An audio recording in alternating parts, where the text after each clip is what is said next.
Capítulo 8. Os saudáveis efeitos do jejum. Quando vocês jejuarem, Mateus capítulo 6, versículo 16. Continuando o assunto das refeições alimentares, temos agora de abordar a questão do jejum. O que é exatamente o jejum? Cito a definição extraída do meu livro, A Cultura do Jejum. Aliás, a maior parte do conteúdo deste capítulo foi extraído e adaptado de lá. O jejum bíblico é, em essência, uma abstinência intencional de alimentos, visando a propósitos espirituais.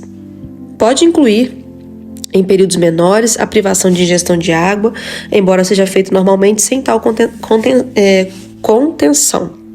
Também possui variações que admitem a abstinência parcial, excluindo apenas determinados grupos de alimentos, porém permitindo outros. A palavra empregada nos manuscritos gregos e traduzida como jejum é nesteia, derivada de elemento de negação, e estio, comer, significa abstinência de alimentos. Podem ser adotadas outras formas de abstinência além da alimentar, conquanto, fundamentalmente, jejum consiste em privação de comida. O jejum não é, como alguns pensam, uma espécie de moeda de troca ou ferramenta de barganha. Também não é um sacrifício que por si só gera recompensa. Isso tudo seria uma contradição à graça revelada em Cristo, que se acessa mediante a fé. Romanos capítulo 5, versículo 2.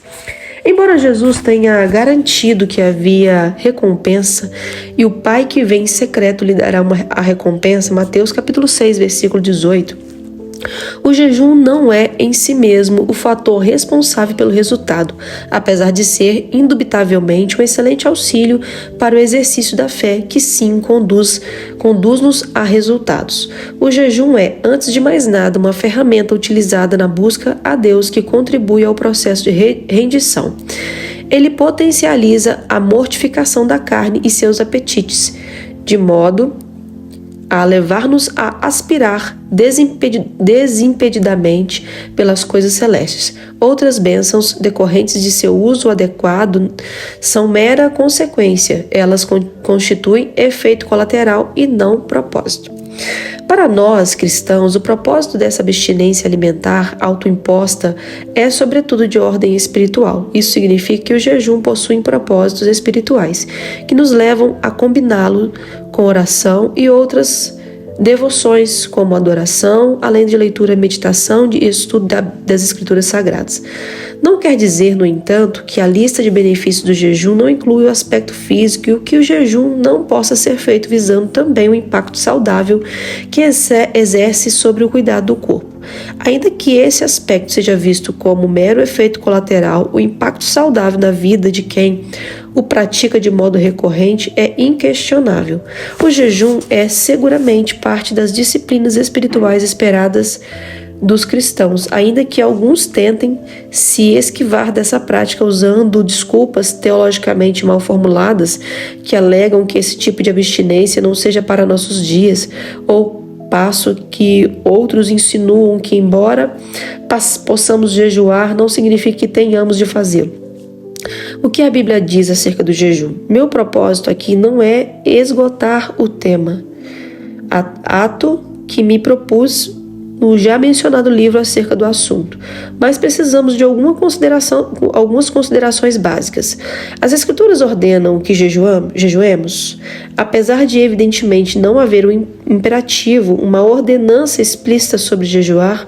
O Novo Testamento está repleto de menções ao jejum e indicativos claros que ele seria parte de nosso estilo de vida e, de igual modo, instrui-nos sobre o modo correto de praticá-lo.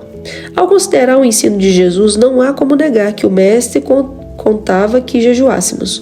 Quando vocês jejuarem, não fiquem com uma aparência triste como os hipócritas, porque desfiguram o rosto a fim de parecer aos outros que estão jejuando. Em verdade, lhes digo que eles já receberam a sua recompensa. Mas você, quando jejuar, unja a cabeça e lave o rosto, a fim de não parecer aos outros que está jejuando, e sim ao seu Pai em secreto. E o seu Pai, que vem em secreto lhe dará recompensa. Mateus capítulo 6, versículo 16 ao 18. Embora aparentemente Jesus não estivesse ordenando jejuar, ao menos não no sentido de um imperativo, suas palavras revelam que, no mínimo, ele esperava de seus discípulos a prática do jejum. Cristo não disse se jejuarem, mas colocou ênfase na instrução sobre o jejum para quando o fizéssemos. E além de instruir sobre a motivação correta ao jejuar, ainda destacou que tal prática produz resultados. Como deduzir outra coisa diferente de que nosso Senhor manifestou clara expectativa de que seus seguidores jejuassem? Convém observar um momento em que questionaram a Cristo o fato de seus discípulos não jejuarem. Naquele tempo era costume dos fariseus jejuar 2 dias por semana. Lucas capítulo 18, versículo 12. Às segundas e quintas. A resposta oferecida pelo Mestre é muito esclarecedora. Será que vocês podem fazer com que os convidados para o casamento jejuem enquanto o noivo está com eles? No entanto, virão dias em que o noivo lhe será tirado, e então naqueles dias eles vão jejuar. Lucas capítulo 5, versículos 34 e 35. Observe a afirmação de Jesus. Ele não disse ser contra a prática do jejum por seus discípulos, apenas enfatizou que se tratava de uma questão de tempo. Depois que fosse tirado do convívio direto com os discípulos, voltando ao céu, então eles haveriam de jejuar. Ou seja, quando Cristo falou sobre o jejum, não se restringiu somente àquele tempo, mas apontou para um período específico, quando estariam sem o noivo, a partir de sua morte e ressurreição. A declaração do Mestre, portanto, derruba por terra o argumento de que o jejum foi uma determinação exclusiva restrita aos judeus da antiga aliança, como negar diante de tamanha clarificação bíblica que o jejum seja algo que o nosso Senhor espera de todos os seus remidos. Como negar que tal orientação tenha sido dada também à igreja, ou que a própria igreja o tenha praticado desde o início da era cristã? Observe 2 registros bíblicos sobre a igreja em Antioquia. Enquanto eles estavam adorando o Senhor e jejuando, o Espírito Santo disse: Separem-me agora Barnabé e Saulo para a obra a que os tenho chamado. Então, jejuando e orando e impondo as mãos sobre eles, os despediram. Atos capítulo 13, versículos 2 e 3. E promovendo-lhes em cada igreja a eleição de presbíteros, depois de orar com jejuns, os encomendaram ao Senhor, em quem haviam crido. Atos capítulo 14, versículo 23. Assim como em Antioquia, uma igreja composta majoritariamente de gentios, encontramos novamente a prática da oração com jejuns em outras igrejas estabelecidas entre os gentios. Isso aponta para a cultura do jejum se estabelecendo além do ambiente judaico e não se limitando, portanto, à antiga aliança. Se alguém não quiser viver uma vida marcada pelo hábito de jejuar, é sua escolha, assim como também serão as consequências da negligência dessa disciplina. Entretanto, ninguém possui o direito de contrariar as Escrituras, afirmando que o jejum não é importante ou mesmo necessário. O que a palavra de Deus não define é a duração, o tipo e a periodicidade com que se deve jejuar. Isso significa que cada um decide como, quando e até quando, e de quanto em quanto tempo fará aquilo que ele tem de fazer. Há liberdade sobre a maneira de praticar o jejum. O jejum, no entanto, não pode ser tratado como opcional. É saudável ao corpo? Enquanto alguns são absolutamente contrários ao jejum, na discussão de ser ou não uma prática saudável, outros a defendem amplamente. Certa ocasião, o Dr. Aldrin Marshall, médico amigo cristão que vem me acompanhando de perto em vários jejuns prolongados desde 2018, confidenciou-me: a verdade é que na medicina há muita discussão teórica e pouco laboratório prático. Não temos muitos estudos de caso, porque o jejum, especialmente o prolongado, tornou-se uma prática pouco comum. Nos jejuns em que ele me ofereceu acompanhamento médico, o que tem ocorrido em todos os meus jejuns prolongados, pedi uma bateria de exames antes e outra depois. Recentemente, adicionamos alguns no meio do período. O propósito, além de monitorar meu estado de saúde, era entender um pouco melhor os efeitos do jejum no corpo quanto à perspectiva fisiológica. Sempre houve melhoras significativas em meu estado de saúde, não o contrário. Decidi nos últimos anos estudar tudo o que pudesse sobre a fisiologia do jejum e também me dispor a ser uma espécie de cobaia de estudos e experimentos. E afirmo, estou mais do que convencido, munido de inúmeras pesquisas científicas e com o apoio de experiência prática documentada por meio de diversos exames médicos, que o jejum é uma ferramenta poderosa para aqueles que querem cuidar do corpo. O jejum é uma prática antiga, milenar, vem sendo testada há muito tempo.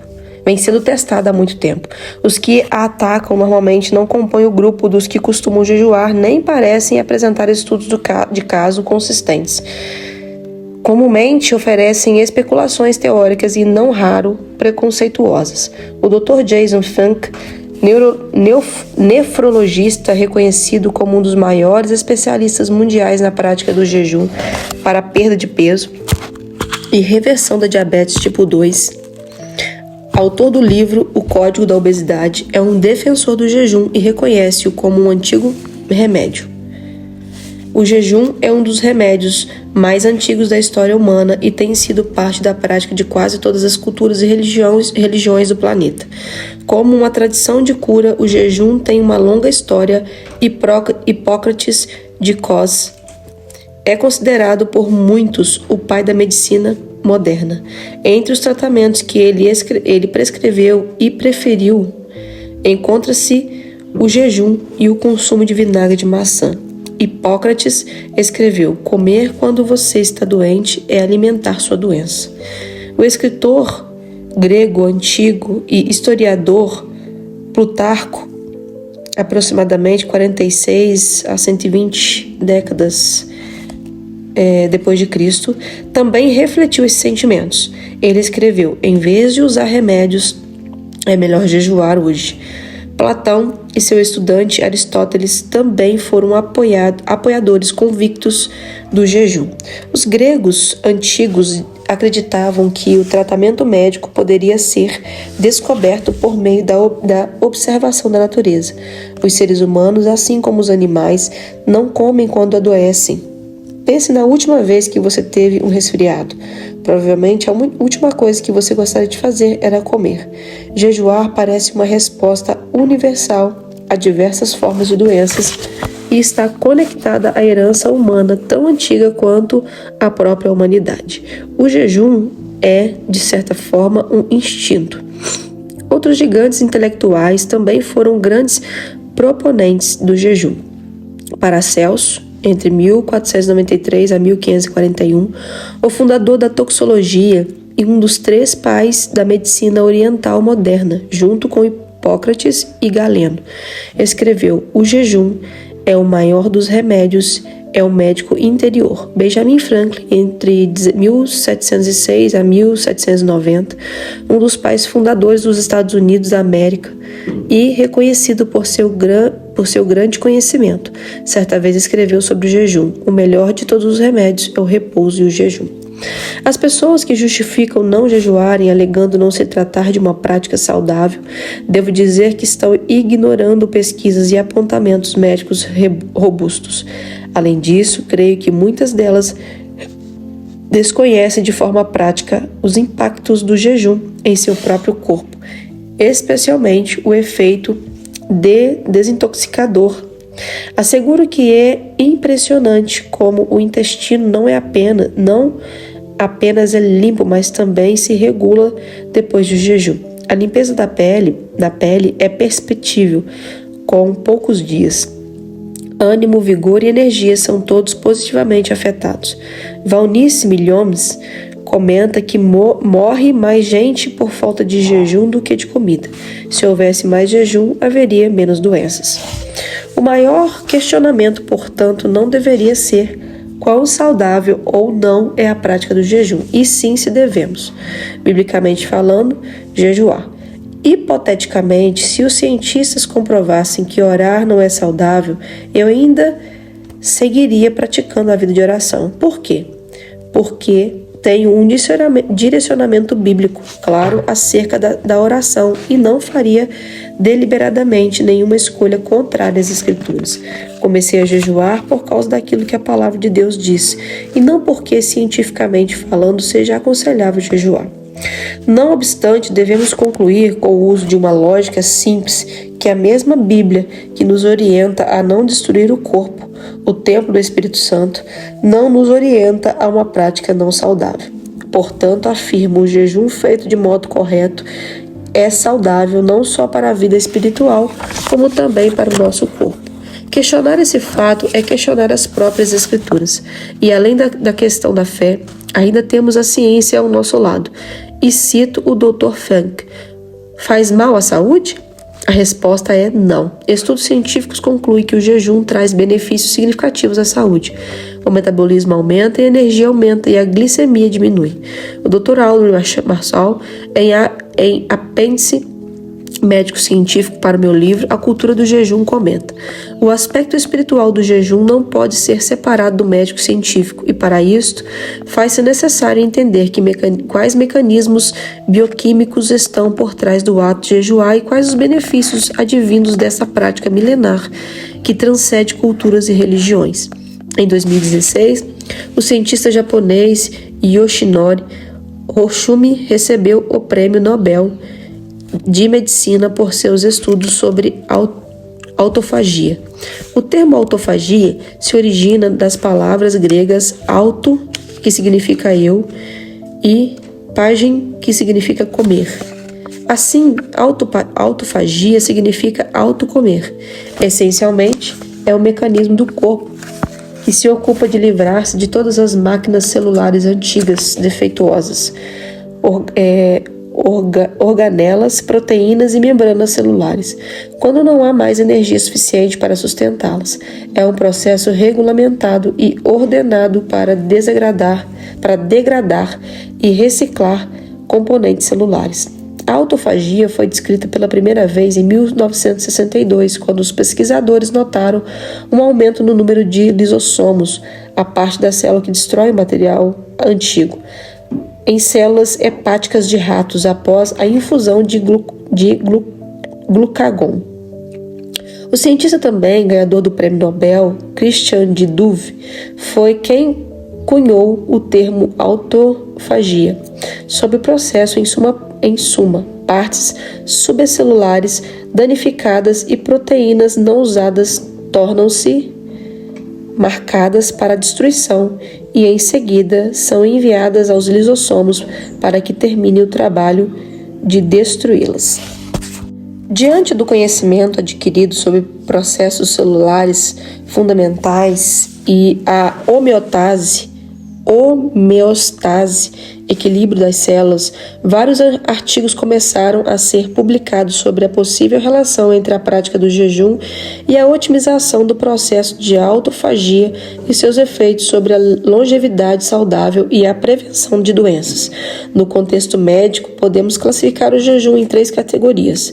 Primeira, restrição calórica. Uma pessoa que precisa de 2.500 calorias diárias e consome 1.500 calorias está no que pode ser chamado um processo de jejum. 2. Jejum fisiológico. É aquele em que se passa pelo menos 12 horas sem consumir nada que tenha calorias, podendo ingerir água, café, chás ou chimarrão. Número 3. Jejum metabólico. É o jejum no qual, neste período mínimo de 12 horas, não se promove o aumento da insulina, hormônio relacionado ao metabolismo da glicose. Pode-se até comer, mas somente alimentos que não ativam a insulina. Ela não é ativada, por exemplo, quando se consome gorduras. Uma das estratégias utilizadas é o café. Café com óleo de coco e manteiga, no qual o jejum fisiológico é quebrado, mas não o metabólico. Esse controle é importante porque a insulina elevada cria um terreno para a inflamação. As descobertas das pesquisas apontam cada vez mais a mesma direção. Por isso, entendo ser importante compreender o que o jejum faz em nosso corpo, para além de seus evidentes resultados espirituais. Passemos a um resumo do aspecto fisiológico do jejum. A fisiologia do jejum. Muitos crentes têm receio do jejum, e digo isso por experiência própria. Em minha primeira experiência com o jejum, mesmo os de um dia só, eu imaginava que poderia morrer de fome. E não se trata de mera força de expressão. Com o tempo e a prática, os temores desapareceram.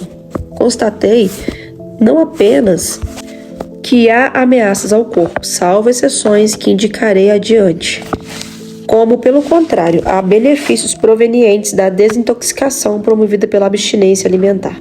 Confesso, avaliando as coisas pelo entendimento que tenho hoje, que gostaria de ter tido acesso às informações fisiológicas desde o início da minha prática de jejum. É necessário remover os medos provenientes da desinformação. Desse modo, quero incentivar a perseverança na prática de jejuar, porque assim cada jejuador poderá provar e comprovar seus efeitos. Um passo para desmistificar o jejum é compreender que não se trata de algo sobrenatural, embora possamos obter do Senhor o que denomino de uma graça para jejuar. Via de regra, o jejum é algo natural, ou seja, humanamente possível. A fase inicial costuma gerar certo mal-estar.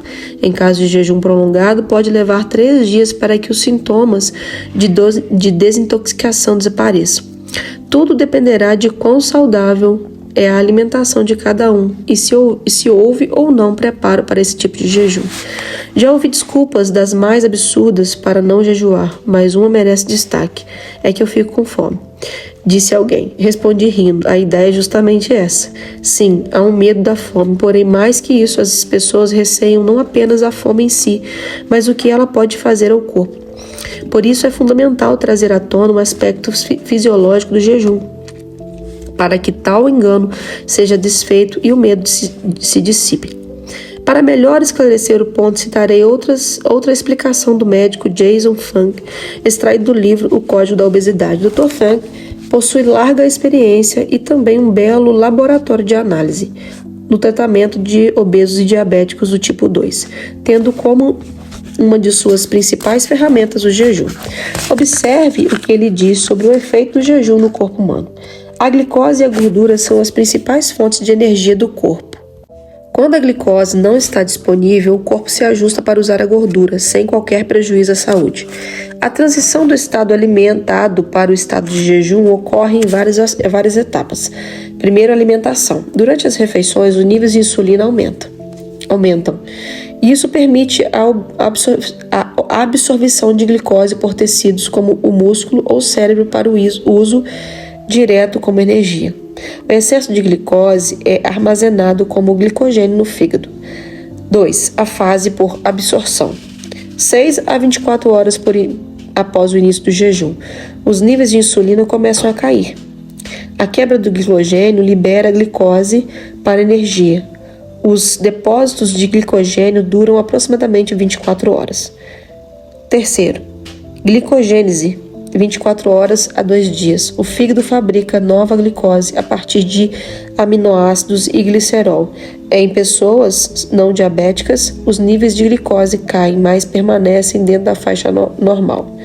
Quarto, cetose. 1 a 3 dias após o início do jejum. A forma de armazenamento de gordura, os triglicerídeos, é decomposta na espinha dorsal e glicerol e 3 cadeias de ácidos graxos. O glicerol é usado para gliconeogênese. Ácidos graxos podem ser usados diretamente para a produção de energia, por muitos tecidos do corpo, mas não pelo cérebro. Corpos cetônicos capazes de cruzar a barreira hematoencefálica são produzidos a partir de ácidos graxos para ser usado pelo cérebro. As cetonas podem fornecer até 75% da energia usada pelo cérebro. Os 2 principais tipos de cetonas produzidas são o beta-hidroxibutirato e o acetoacetato, que podem aumentar em mais de 70 vezes durante o jejum. Quinta, fase de conservação de proteínas. Após 5 dias, altos níveis de hormônio do crescimento também a massa muscular e os tecidos magros. A energia para a manutenção do metabolismo basal é quase totalmente obtida pelo uso de ácidos graxos livres e cetonas. Os níveis elevados de neuropinefrina, adrenalina, evitam a diminuição da taxa metabólica. O corpo humano é bem adaptado para lidar com a ausência da comida. O que estamos descrevendo aqui é o processo ao qual o corpo é submetido para passar da queima de glicose em curto prazo para a queima de gordura em longo prazo. A gordura é simplesmente a energia de alimentos armazenados no organismo. Em tempos de escassez de comida, o alimento armazenado, gordura, é naturalmente liberado para preencher esse vácuo. O corpo não queima músculo, mas se alimenta até que todos os depósitos de gordura sejam usados. A verdade é que em um jejum prolongado só com água, por exemplo, a pessoa não está privada de alimento. O que acontece é uma troca do alimento externo para um alimento interno, as reservas de gordura do corpo. Deus não nos orientaria em sua palavra a prática que acarretasse danos ao corpo, e devemos crer na veracidade, autoridade e utilidade das Escrituras. De uma vez por todas, o assunto deve ser desmistificado. Ressalto que há exceções a considerar, mas destaco que as exceções não anulam a regra. Sempre oriento as pessoas a iniciarem a prática do jejum de forma lenta, embora também diga que a prática deve ser progressiva. Assim você descobrirá por si só a prática, a importância e os efeitos do jejum em sua vida espiritual e física. E ainda aprenderá quais são as respostas e os limites do seu próprio corpo. Os benefícios do jejum. Joseph Mercola, em sua obra Combustível para a Saúde, relaciona os confirmados efeitos positivos do jejum em nosso corpo e saúde. Primeiro, estabilização da glicemia. Ao não observar calorias, os níveis de glicemia caem para os níveis normais de jejum bem baixo, de 100. Eles também estabilizam quando o fígado começa a produzir glicose pelo processo de glicogênese, pelo menos em não diabéticos. 2. Redução dos níveis de insulina e melhora a resistência à insulina. Com a queda da glicemia, seu corpo não precisa liberar tanta insulina para transportar a glicose da corrente sanguínea para as células. Então, os níveis de insulina também caem em seu corpo e se cura da resistência da insulina. 3. Descanso para o intestino e sistema imunológico. Com o jejum, o trato digestivo descansa e regenera sua mucosa. Além disso, o sistema imunológico não fica sob o estresse contínuo a se dedicar a um fluxo constante de antígenos alimentares, deixando-o livre para participar da regeneração dos órgãos. Além disso, jejuns breves provocarão a ativação das células-tronco para produzir novos glóbulos brancos, aumentando a imunidade. 4. Produção de cetonas. Como as cetonas fornecem uma fonte alternativa de energia, elas também preservam a massa muscular. E, claro, elas são uma alternativa necessária à glicose para o cérebro e o sistema nervoso central. 5.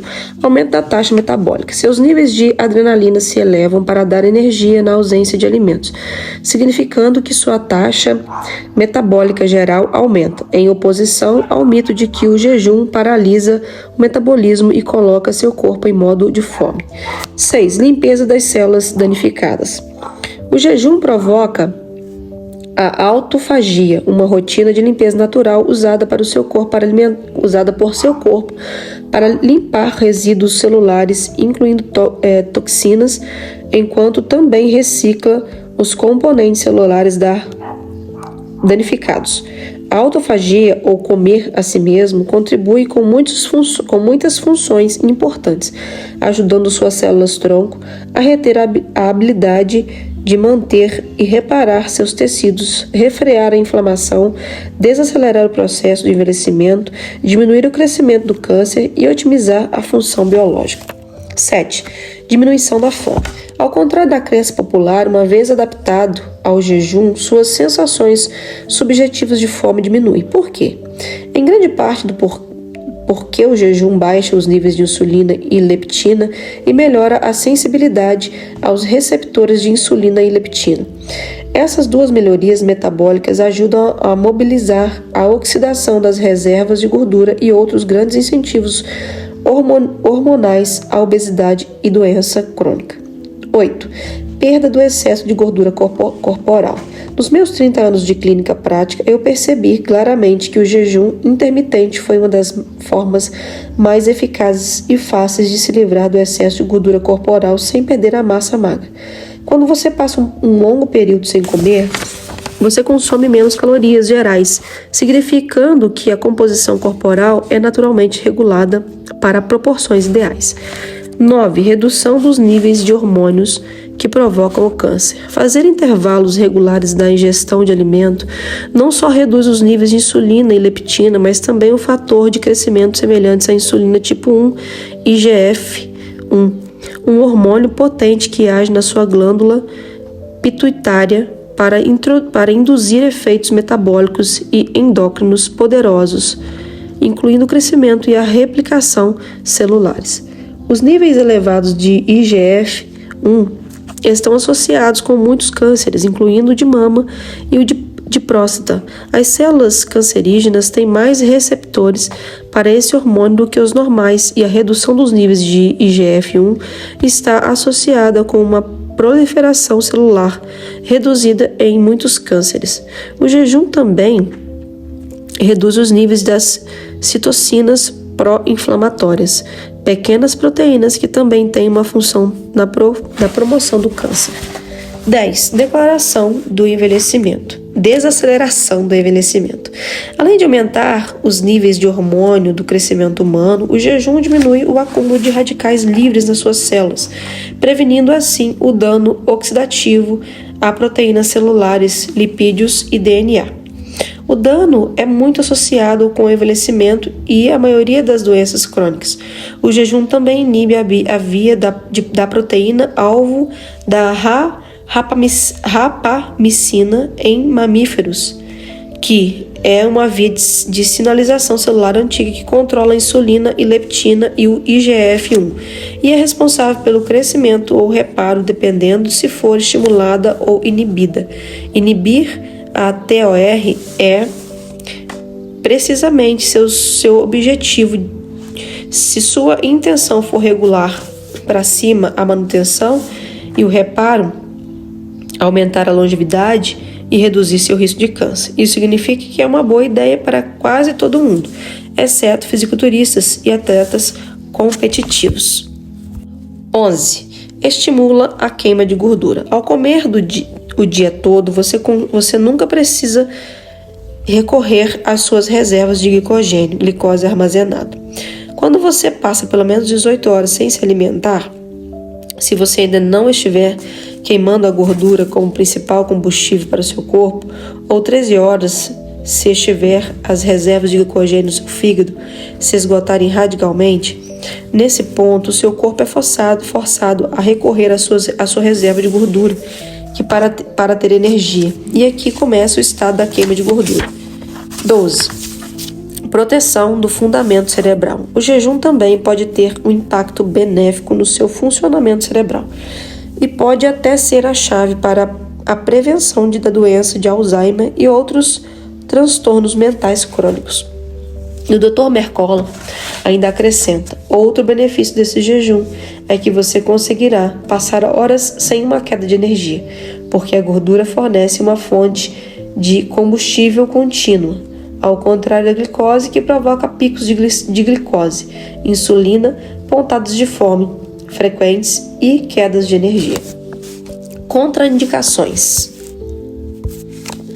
Há contraindicações ao jejum? O Dr. Mercola, estudioso e entusiasta do jejum em seus diferentes formatos, incluindo o jejum intermitente, que inclui mais comumente intervalos diários de 12 a 18 horas sem comer, também apresenta algumas contraindicações do jejum que não podem ser ignoradas. Elas servem tanto para a prática do intermitente como também de jejuns maiores. Embora eu creia que o jejum intermitente seja uma forma poderosa de melhorar a sua função fisiológica e até o seu nível mitocondrial, e ele não serve para todos. Indivíduos que tomem medicação, especialmente os diabéticos, precisam de supervisão médica, no caso contrário a um risco de hipoglicemia. Caso você tenha problemas nas adrenais, doença renal crônica, vive com estresse crônico, fadiga adrenal, ou tiver cortisol desregulado, deverá resolver essas questões antes de implementar o jejum intermitente. Além disso, não faça o jejum caso tenha uma doença chamada porfíria. Caso seu objetivo seja desenvolver músculos ou praticar esportes competitivos como corridas de curta distância que demandam glicose para as fibras musculares de contração rápida, o jejum intermitente pode não ser a melhor estratégia. Mulheres grávidas e no período de amamentação não devem praticar o jejum intermitente, pois o bebê precisa de uma maior variedade de nutrientes e após o nascimento, e não há pesquisas corroborando a segurança do jejum durante esse importante período. Crianças abaixo de 18 meses também não devem fazer o jejum por períodos longos. Pessoas de qualquer idade que estivessem preocupadas com subnutrição ou estiverem abaixo do peso, com índice de massa corporal ou IMC abaixo de 18,5 ou tiverem um distúrbio alimentar como anorexia nervosa, devem evitar o jejum. Quando você implementar o jejum intermitente, observe quaisquer sinais de hipoglicemia ou queda na glicemia, que incluem tontura, tremedeira, confusão, desmaio, suor excessivo, visão embaçada, fala arrastada, sensações de arritmia, sensações de pontadas e formigamentos na ponta dos dedos. Caso você suspeita de uma queda do açúcar, coma algo que não tenha impacto nos seus níveis de glicemia, como óleo de coco no café ou no chá. Como jejuar? Há grande liberdade pessoal para que cada um pratique o jejum como bem entender. A instrução bíblica se limita ao fato de que devemos praticá-lo, ou seja, ela é focada em que e não como ou quando. Muitos me perguntam sobre as regras do jejum. Paulo afirmou: o atleta não é coroado se não competir segundo as regras. 2 Timóteo capítulo 2, versículo 5. Diferentemente do esporte, porém, o jejum não vem com um manual de regras. Gosto de brincar que a regra é que não há regras. O que temos nas escrituras sagradas são princípios e orientações que nos ajudam mais em relação ao porquê fazemos, motivações e propósitos do que ao como fazemos. Alguém pode jejuar um dia por semana, por meses ou com qualquer outra periodicidade. Pode escolher o tipo de jejum em qual será sua duração. Não há, portanto, regras predefinidas. Cada um gerencia como melhor entende ou conforme a direção que receber do Espírito Santo. Tipos de jejum. Os diferentes tipos de jejum que encontramos na Bíblia são: primeiro, parcial. O jejum parcial é uma abstinência de determinados tipos de alimentos, porém não de todos. Admite a ingestão de líquidos e não só água, além de alimentos de que o jejuador não tenha se proposto privar-se. O exemplo mais claro desse tipo de jejum foi feito por Daniel, o que tem levado muitos a usarem a expressão jejum de Daniel. O jejum, segundo Daniel, como referencia o jejum parcial, naqueles dias eu, Daniel, fiquei de luto por 3 semanas, não comi nada que fosse saboroso, não provei carne nem vinho, e não me ungi com óleo algum, até que passaram as 3 semanas. Deuteronômio, capítulo 10, versículo 2 e 3. Obviamente, Daniel não estava fazendo uma dieta. Sim, às vezes percebo alguns banalizarem dessa forma o jejum do profeta. Jejuns não são feitos com propósitos espirituais, inclusive os parciais. Um anjo de Deus falou com Daniel ao final daquele jejum e disse que o profeta dispôs o coração a compreender e a se humilhar na presença de Deus. Deuteronômio capítulo 10, versículo 12. Uma clara aprovação do ato, que Daniel tinha hábito de jejuar, fica atestado no capítulo anterior. Voltei o rosto ao Senhor, Deus para o buscar com oração e súplicas, com jejum, vestido de pano de saco e sentado na cinza. Deuteronômio capítulo 9, versículo 3. Fato é que Daniel fazia jejuns e, ao que tudo indica, não apenas na modalidade parcial, apesar de ser um ícone dessa forma específica de jejuar. João Batista, por exemplo, alimentava-se de gafanhotos e mel silvestre. Mateus capítulo 3, versículo 1 ao 6. 2. Jejum normal. A palavra de Deus, ao falar do jejum de Jesus, revela que ele nada comeu naqueles dias, ao fim dos quais teve fome. Lucas capítulo 4, versículo 2. Observe as expressões nada comeu e teve fome. Diferentemente dos relatos bíblicos de jejum absoluto, não há menção de que Cristo não bebeu, tampouco de que ele teve sede. 3.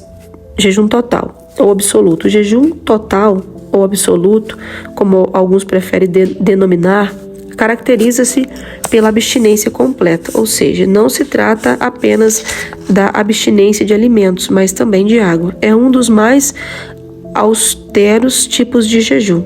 No Antigo Testamento, houve um jejum total de 3 dias requisitado por Esther. Esther, capítulo 4, versículo 16. Nos mesmos termos, vemos o decreto do rei de Nínive. Jonas, capítulo 3, versículo 7. Já no Novo Testamento, constatamos que o jejum de Paulo em sua conversão também foi absoluto. Esteve 3 dias sem ver, durante os quais nada comeu nem bebeu. Atos capítulo 9, versículo 9. Ainda temos o exemplo de um profeta enviado por Deus a Betel. Assim me ordenou o Senhor Deus pela sua palavra, dizendo: não coma nem beba naquele lugar. 1 Reis capítulo 13, versículo 9. Não costumamos encontrar, nem nos relatos bíblicos, nem entre os que praticam jejum total, períodos maiores do que 3 dias. O corpo humano, composto em grande parte de água, necessita dela para a sobrevivência. Por isso, uma desidratação intensa e prolongada pode gerar sérios danos físicos. Há, no entanto, exceções, tanto bíblicas quanto históricas, que enquadram como jejum sobrenatural. Entre elas, o episódio de Moisés jejuando por 40 dias sem comer nem beber. Não se pode ignorar que ele o fez imerso na nuvem da glória de Deus e que esse jejum tem decididamente o rótulo de sobrenatural. A maneira de distinguir na Bíblia se o jejum é total, sem água, ou normal, com água, é observando a própria descrição.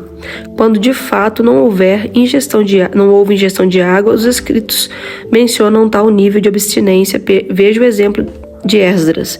Esdras se retirou de onde estava diante da casa de Deus e foi para a câmara de Joanã, filho de Eliasibe.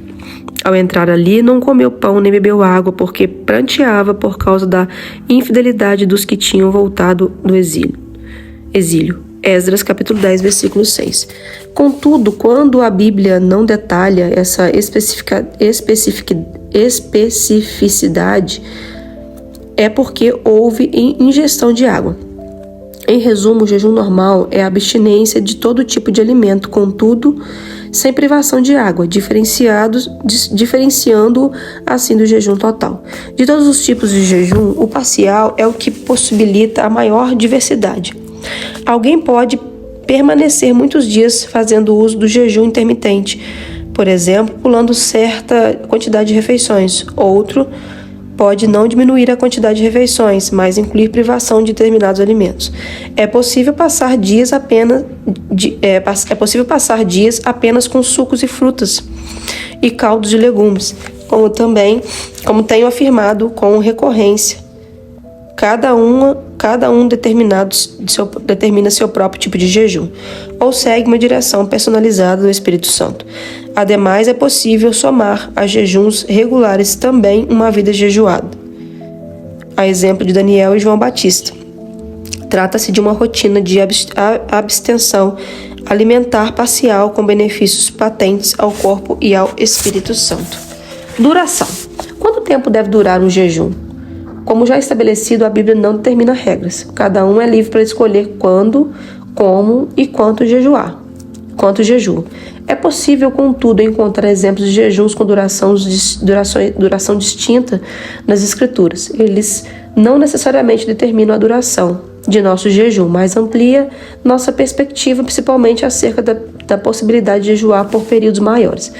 Os exemplos bíblicos acerca dos prazos de duração são: primeiro, um período do dia. Josué se prostrou com o rosto em terra diante do Senhor depois da derrota de em Ai até a tarde, expressão que indicava o fim do dia. Apesar de o texto não explicitar o jejum, sua prostração com o rosto em terra, sem nenhuma outra atividade, sugere que houve jejum. Josué, capítulo 7, versículo 6. Outro exemplo diz respeito aos israelitas quando entraram em guerra civil com os benjamitas. Então todos os filhos de Israel, todo o povo, foram a Betel, choraram e estiveram ali diante do Senhor e jejuaram aquele dia até a tarde. Juízes, capítulo 20, versículo 26. Um terceiro exemplo é Davi, lamentando a morte de Saul e Jonatas. Então Davi rasgou as suas próprias roupas e todos os homens que estavam com ele fizeram o mesmo. Prantearam, choraram e jejuaram até a tarde por Saul, por Jonatas, seu filho, pelo povo do Senhor e pela casa de Israel, porque tinham caído à espada. Segundo Samuel, capítulo 1, versículo 12.